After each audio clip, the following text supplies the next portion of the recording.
Mapagpalang araw po sa ating lahat. Ito naman po si Kuya Biz TV. Muli pong maghahatid sa inyo ng isang napakasarap na putahe. Ayan. Bago po tayo magluluto, mamarinate muna natin tong beef. Okay? Maglalagay tayo ng soy sauce, black pepper powder, at yun itong mix. Ayan, sit aside natin ng 20 to 30 minutes. Okay? Proceed na po tayo. Ayan, magsisimula na po tayo magluluto. Ayan, maglalagay tayo ng oil.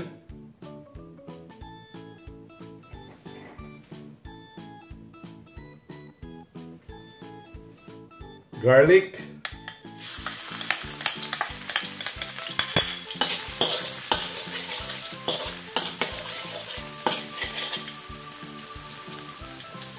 Onion.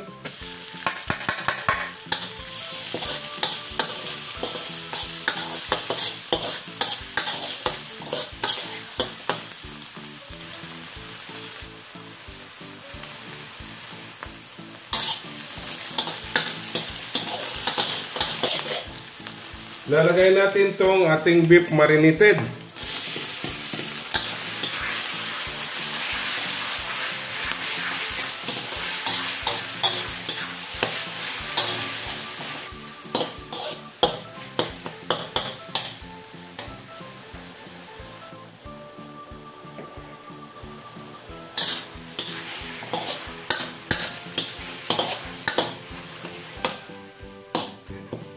Yan, napakadaling lutuin na po.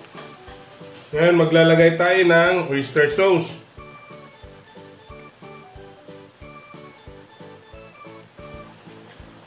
Seasoning granules.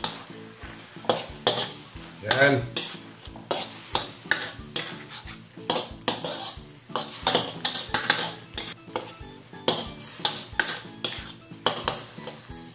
Yan, palalabasin lang po natin ng sauce ng ating beef o sabaw. Napakadaling lutuin lang po at napakasarap.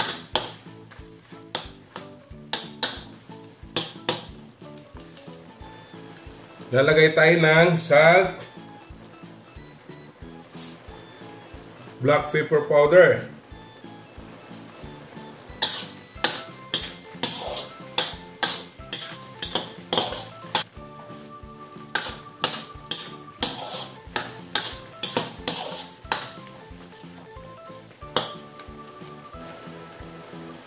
lumabas na po yung sauce ng ating beef.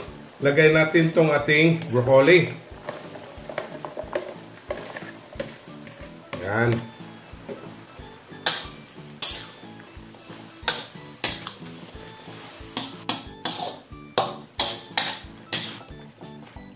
Madali lang po lutuin yung ating beef kasi ginamit natin to yung malambot. Okay?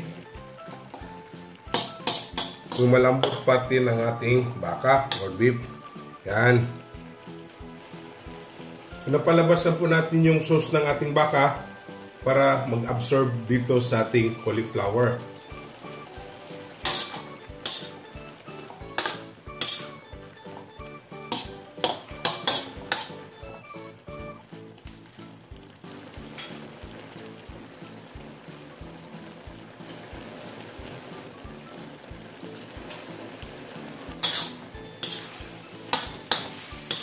Ayan.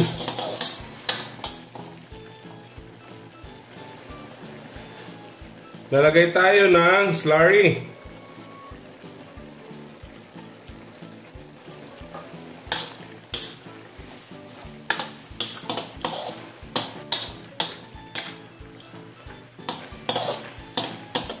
Ayan. Okay. Tapos na po tayo. Okay.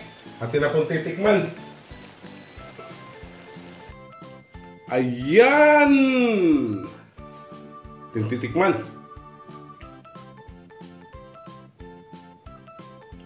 Yan.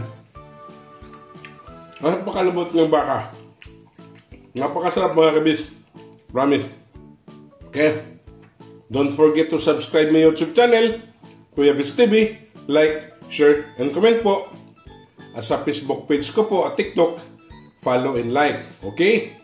Ito na po ang beef broccoli ni Kuya Bis TV. Happy tummy!